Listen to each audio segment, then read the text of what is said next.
In any real-time system, think about anything from a smartwatch to a car's engine controller. You've got a bunch of different programs or tasks all running at the same time. But how do they actually talk to each other without, tripping all over themselves? That's what we're going to dig into. So let's picture this. You've got these independent tasks all running concurrently on one little processor. Maybe task A needs to tell task B, hey, blink that LED faster. Or task C has some fresh sensor data and needs to get over to task D for processing. How do you pass that information back and forth safely and, most importantly, reliably? At first glance, the answer seems super obvious, right? Just create a global variable. Task A writes a value to it, and then task B comes along and reads that same value. It's simple, it's straightforward, and it really feels like it should work perfectly. Yeah, about that, this simple solution is actually hiding some really nasty problems. Relying on global variables for communication in a multi-threaded world is, and I'm not exaggerating here, a recipe for lost data, corrupted information, and just completely unpredictable system failures. It's a disaster waiting to happen. So let's break down exactly why this is such a fragile way to do things. We're going to look at two huge failure modes. First, the classic race condition, and then a more sneaky but just as damaging problem, data corruption. Okay, check out this classic race condition. Task A writes a new value to our global variable. But, and here's the key, before its buddy, task B, can read it, the system scheduler just pauses task B to run a higher priority task. Let's call it task C. Well, task C writes its own value to that same variable. Then, when task B finally gets to run, it reads the variable and gets task C's data. Task A's original message, it's just gone, vanished into thin air. Losing data is bad enough. That's a huge problem. But what happens when the data itself gets mangled while it's being passed? This is where things get really, really messy. Let's talk data corruption. So imagine we're working on a 32-bit processor, something like an ESP32.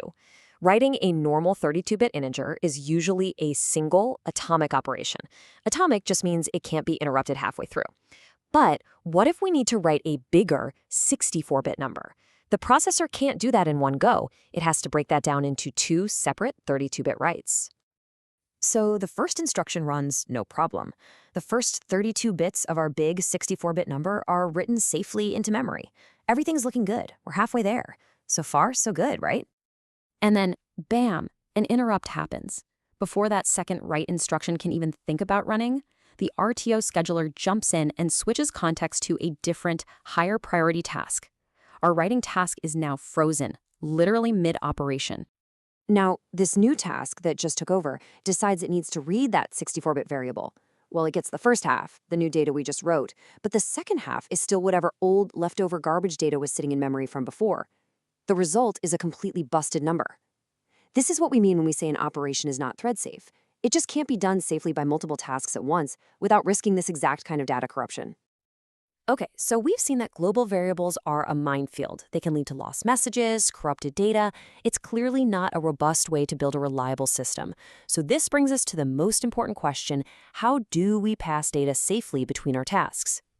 And the answer, my friends, lies in a beautiful little kernel object that was designed specifically for this job: the queue. This is the RTOS-provided tool for safe, reliable, and orderly communication between tasks. So what is a queue? Well, think of it as a special protected mailbox that's managed by the operating system itself. It lets messages get passed between tasks in a totally thread-safe way. And it guarantees that the first message that gets sent into the queue is the first one to be read out. We call this FIFO, first in, first out. So let's put it side by side. Compared to a messy global variable, a queue is built from the ground up to be thread-safe.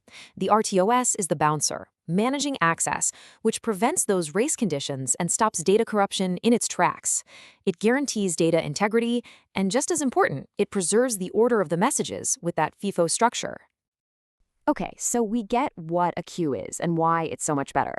But how does it actually work under the hood? Let's get into the mechanics. Honestly, the best way to think about a queue is to picture a line for the hottest cupcake spot in town. The first person who gets in that line is the first person who gets a cupcake.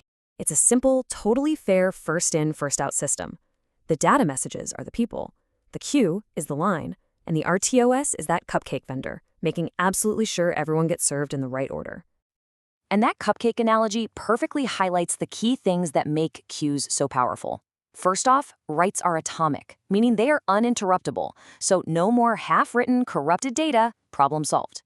Second, data is copied by value. The RTOS makes a full copy of your data to put in the queue, so your original variable is free to change immediately. They can also handle any data type you throw at them, and, this is huge, tasks can be told to just wait patiently if they try to read from an empty queue or write to a full one.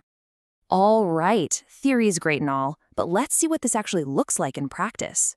How do we really use these queues in our code? So to send a message, you're going to use a function that looks something like this, xQSend. You just give it three things. First, the specific queue you want to send to. Second, a pointer to the variable holding your data. And third, a timeout value. That timeout just tells the RTOS, hey, if the queue is full, wait this long for a spot to open up before you give up. And on the other side, you've got the xQReceive function. It works pretty much the same way. You give it the queue you want to listen to, a pointer to a buffer where you want the new data to be copied, and a timeout. That timeout tells the task how long it should wait if the queue is empty. If no data shows up in time, the function just returns and lets your code know nothing new arrived. Now, this brings up a really important design question you have to think about. What happens if one task is producing data way faster than another one can consume it? If your send rate is always higher than your receive rate, that queue is eventually going to fill up. And when that happens, any new attempts to send data will either fail immediately or block, which could cause your whole system to drop critical information. All right, time to roll up our sleeves. Let's put all this knowledge to the test with a fun little challenge that combines everything we've just talked about. So here's the setup. You're going to create two tasks and two queues.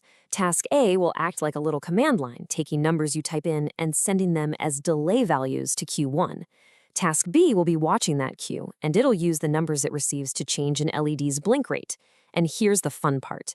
Every 100 blinks, Task B is going to send a little I did it message back to Task A using the second queue, which Task A then prints out. It's a perfect way to see two-way communication in action.